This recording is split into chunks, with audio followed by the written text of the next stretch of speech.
వేలకు touch, జుంబాతో fit. అదిరేట్టు dance మీరేస్తే జుంబారే అజుంబరే. పూర్తి వివరాలకు చదవండి రేపటి సాక్షి దినపత్రిక. దైవంతో జూదం ఆడుతున్నారా? మహాపాపానికి చంద్రబాబు ఉడిగట్టారా? కోరిన కోరికలు తీర్చే దేవదేవుడితో ఈ ఆటలెందుకు? ప్రజల దృష్టిని మరల్చేందుకే చంద్రబాబు ఈ డ్రామాలకు తెరలేపారా? వాడని నెయ్యిని వాడినట్లు బాబు ఎందుకు చెప్పారు? దైవంతో జూదమా? శ్రీ వెంకటేశ్వర స్వామిని కలియుగ ప్రత్యక్ష దైవంగా హిందూ భక్తులు ఆరాధిస్తారు. వారి దృష్టిలో తిరుమల క్షేత్రం సాక్షాత్తు కలియుగ వైకుంఠమే. భావింప సకల సంపద రూపమదివో పావనములకెల్లా పావనము అంటూ ఆ శ్రీహరివాసాన్ని అన్నమయ్య కాలం నుంచి భజిస్తూనే ఉన్నారు. కోరిన కోరికలు తీర్చే దేవదేవునిగా కోట్లాది మంది చేత నిత్య పూజలందుకునే వెంకటనాథుని ఆలయ ప్రసాదంపై ఆంధ్రప్రదేశ్ ముఖ్యమంత్రి చంద్రబాబు చేసిన అనుచిత వ్యాఖ్యలు కలకలం సృష్టించాయి. తన పాలనా వైఫల్యాన్ని కప్పిపుచ్చుకోవడానికి ఆయన ప్రతిపక్షంపై బురద జల్లే ప్రయత్నం చేశారు. ఈ క్రమంలో ఆలయ ప్రతిష్టను, ఔన్నత్యాన్ని ఆయన పనంగా పెట్టారు.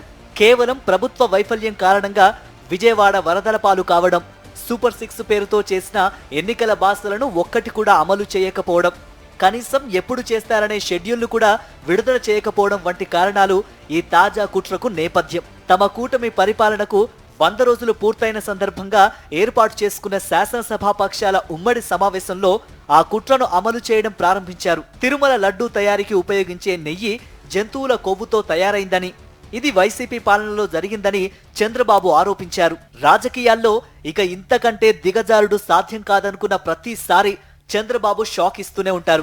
7 కొండల వాడి పవిత్ర ప్రసాదంపై అనుమాన పంకిలం చల్లడానికి ఆయన ఏకంగా పాతాళ లోకాలను దాటి కిందకు దిగజారారు. ప్రపంచవ్యాప్తంగా ఉన్న 100 కోట్ల పైచిలుకు హిందువుల మనోభావాలను తీవ్రంగా గాయపరిచారు.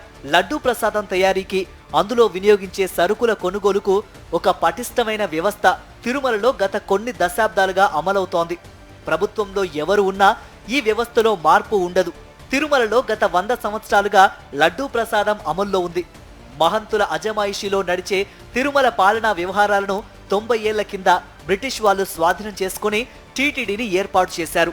ఆ తర్వాత క్రమంగా తిరుమలకు భక్తుల రద్దీ పెరుగుతూ వస్తోంది. అందుకు అనుగుణంగానే లడ్డూ ప్రసాదానికి డిమాండ్ పెరుగుతూ వచ్చింది. ఈ డిమాండ్ను అందుకోవడానికి లడ్డూల తయారీ సామర్థ్యాన్ని కూడా పెంచుతూ వస్తున్నారు. రాజశేఖర్ రెడ్డి ముఖ్యమంత్రి అయ్యే నాటికి లడ్డూలు తయారు చేసే పోటు సామర్థ్యం రోజుకు 45,000 మాత్రమే. పోటు సామర్థ్యాన్ని 2-3 రెట్లు పెంచుతూ ఆయన హయాంలో ఆధునిక వసతులను సమకూర్చారు. జగన్మోహన్ రెడ్డి ముఖ్యమంత్రిగా ఉండగా పోటును అత్యాధునిక సాంకేతిక పరిజ్ఞానంతో ఆగమ సలహా మండలి సంప్రదింపులతో విస్తరించారు. 3.5 లక్షల లడ్డూల తయారీ సామర్థ్యం ఇప్పుడుంది. అవసరమైతే 6 లక్షల వరకు తయారు చేసుకోవడానికి అవసరమైన సాంకేతిక ఏర్పాట్లు కూడా చేశారు. తయారీ సామర్థ్యాన్ని పెంచడమే కాకుండా తిరుమల పవిత్రతను కాపాడటానికి లడ్డూ, అన్నప్రసాదాల నాణ్యతను పెంచడం కోసం ల్యాబ్ వ్యవస్థను పటిష్టం చేయడం కూడా వైఎస్ జగన్ హయాంలోనే జరిగింది. నవనీత సేవ కోసం అవసరమైన స్వచ్ఛమైన వెన్నను తయారు చేయడానికి తిరుమలలోనే ఒక ప్రత్యేక గోశాల కూడా ఆయన హయాంలోనే ఏర్పాటైంది. 7 కొండలపై ఆధ్యాత్మిక శోభ వెల్లివిరియాలన్న సంకల్పంతో మఠాధిపతులతో కూడిన విద్వత్ సభ కూడా అప్పట్లో జరిగింది. చంద్రబాబు 4 సార్లు ముఖ్యమంత్రి అయినప్పటికీ ఈ తరహా కార్యక్రమాలను అమలు చేసిన దాఖలాలు లేవు. ఇక చంద్రబాబు ఆరోపణలకు సంబంధించిన నెయ్యి కొనుగోలు వ్యవహారాన్ని ఓసారి పరిశీలిద్దాం. ఈ వ్యవహారం కొన్ని దశాబ్దాలుగా ఒకే పద్ధతిలో జరుగుతోంది. టీటీడీ బోర్డులో సభ్యులుగా ఉండేవారిలో కొందరితో కలిసి కొనుగోలుకు సంబంధించిన సబ్ కమిటీ ఉంటుంది. 6 నెలలకు ఒకసారి ఆన్లైన్లో టెండర్లు పిలిచి L1గా నిలిచిన వారిని ఎంపిక చేస్తారు. టెండర్ దక్కించుకున్న కాంట్రాక్టర్కు ఉన్న ప్లాంట్ను పరిశీలించి అందులో పాటిస్తున్న నాణ్యతా ప్రమాణాలను ఈ సబ్ కమిటీ బేరీజు వేసుకుంటుంది. అనంతరం కాంట్రాక్టుకు సంబంధించిన అభ్యంతరాలు గాని, సూచనలు గాని ఉంటే సబ్ కమిటీ బోర్డుకు నివేదిస్తుంది. టెండర్ ఖరారు చేయడానికి లేదా రద్దు చేయడానికి కూడా సబ్ కమిటీకి అవకాశం ఉంటుంది. ప్రస్తుతం కేబినెట్లో ఉన్న కొలుసు పార్థసారథి, టీడీపీ శాసనసభ్యురాలు వేమిరెడ్డి ప్రశాంతి, కేంద్ర ప్రభుత్వానికి సన్నిహితుడైన వైద్యనాథన్ కృష్ణమూర్తి కూడా ఈ సబ్ కమిటీలో సభ్యులుగా ఉన్నారు. నెయ్యి సరఫరా దక్కించుకున్న కాంట్రాక్టర్ ప్రతి ట్యాంకర్తో పాటు నాణ్యతా ధృవీకరణ పత్రాన్ని కూడా వెంట తెచ్చుకోవాలి. NABL గుర్తించిన ల్యాబుల్లో ఈ ధృవీకరణ పత్రాన్ని తెచ్చుకోవచ్చు. ట్యాంకర్ తిరుపతికి చేరుకున్న అనంతరం అక్కడ ఉన్న మార్కెటింగ్ కార్యాలయంలో 3 శాంపిళ్లను తీసి వేరువేరుగా పరిశీలిస్తారు. ఈ 3 శాంపిళ్ల పరీక్షలోనూ నాణ్యత నిర్ధారణ అయితేనే ట్యాంకర్ తిరుమలకు చేరుకుంటుంది. లేకుంటే వచ్చిన దారిన వెనక్కు వెళ్తుంది. పరీక్షలో విఫలమైన ట్యాంకర్లు వెనక్కు వెళ్లడం ఈ 20 ఏళ్లలో వందల సార్లు జరిగినట్టు సమాచారం. అదేవిధంగా చంద్రబాబు ఆరోపించిన ఏఆర్ డైరీ వారి కంటైనర్ కూడా వెనక్కు వెళ్ళింది.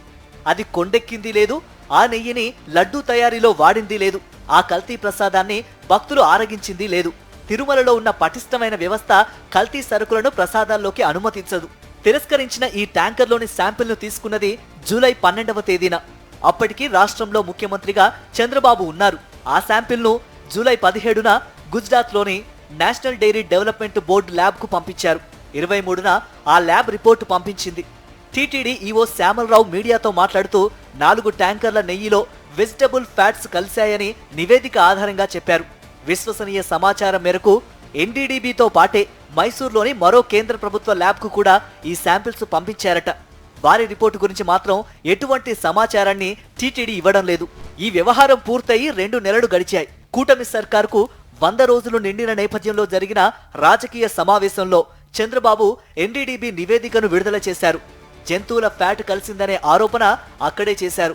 టీటీడీ విడుదల చేయవలసిన నివేదికను పొలిటికల్ మీటింగ్లో విడుదల చేయడంపై పలు సందేహాలు ఏర్పడుతున్నాయి. అంతకుముందు వెజిటబుల్ ఫ్యాట్స్ కల్తీ జరిగిందని చెప్పిన ఈవో ఈ సమావేశం తర్వాత స్క్రిప్టు మార్చి చంద్రబాబు ప్రసంగాన్ని అనుసరించారు. స్వయంగా రాష్ట్ర ముఖ్యమంత్రి తిరుమల ప్రసాదానికి అపవిత్రతను ఆపాదిస్తూ మాట్లాడడంతో ఇది జాతీయ స్థాయిలో పెద్ద సమస్యగా మారిపోయింది. తిరుమలకు ఉన్న విశిష్టత అటువంటిది. తిరుమల ప్రతిష్టను దెబ్బతీసి తద్వారా రాష్ట్ర ఇమేజ్కు మసిపూసి చంద్రబాబు ఏం సాధించాలనుకున్నారు? కల్తీ సరుకును కనిపెట్టి వెనక్కి తిప్పి పంపే వ్యవస్థాగత బలం టీటీడీకి ఉంది. పలు సందర్భాల్లో అలా జరిగింది. మొన్నటి కల్తీ సరుకు వచ్చింది టీడీపీ సర్కారు జమానాలోనే. దాన్ని గుర్తించిన టీటీడీ వ్యవస్థ వెనక్కు పంపింది కూడా. మరి ఏ విధంగా ఈ వ్యవహారాన్ని జగన్ సర్కారు మెడకు చుట్టాలని చంద్రబాబు భావించారు? తనకు అనుకూలంగా 64 నోళ్లు లేస్తాయన్న ధీమాతోనే కదా అబండాలు విసరడం. తమ జీవితాలను వరదల్లో ముంచేసినందుకు 3 లక్షల కుటుంబాలు విజయవాడలో బాబు సర్కారు మీద బగ్గుమంటున్నాయి. సర్కారు బడుల్లో వసతులపై కోత పెట్టడం, సిబిఎస్ఈ సిలబస్ రద్దు చేయడం, ఇంగ్లీష్ మీడియాన్ని నిరుత్సాహపరచడంతో 2.5 లక్షల మంది విద్యార్థులు మళ్లీ ప్రైవేటు బాట పట్టారు. కేంద్ర సర్కారులో టీడీపీ భాగస్వామిగా ఉండి కూడా విశాఖ ఉక్కు ప్రైవేటీకరణ యత్నాలను అడ్డుకోవడం లేదని కార్మికులు మండిపడుతున్నారు. ఉద్యోగాల కల్పన ఊసేలేదు, నిరుద్యోగ భృతి ప్రస్తావన లేదు. వంచనకు గురయ్యామని మహిళలు మదన పడుతున్నారు. సర్కారు మేనిఫెస్టోలపై సోషల్ మీడియాలో మీమ్స్ వెల్లువెత్తుతున్నాయి. వీడియోల నిండా వెటకారం ప్రవహిస్తోంది. 100 రోజుల్లోనే విశ్వరూపం దాల్చిన వ్యతిరేకతను దారి మళ్లించడానికి ప్రభుత్వం ప్రయత్నిస్తుండవచ్చు. కానీ ఆ దారి మళ్లింపు ఇలా ఉండకూడదు. నిస్సందేహంగా బాబు చేసింది మహా అపచారం.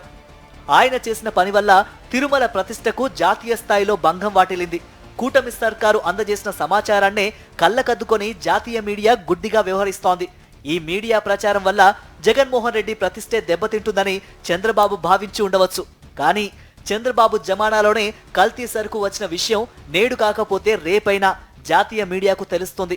అక్కడ అమలవుతున్న కట్టుదిట్టమైన వ్యవస్థపై అవగాహన కలుగుతుంది. కానీ తిరుమల పవిత్రతకు చంద్రబాబు వల్ల తగిలిన గాయం ఎప్పుడు మానాలి? రాజకీయ జూదం కోసం పుణ్యక్షేత్రాలను పనంగా పెట్టేవారికి ఆ 7 కొండల వాడే బుద్ధి చెప్పాలి.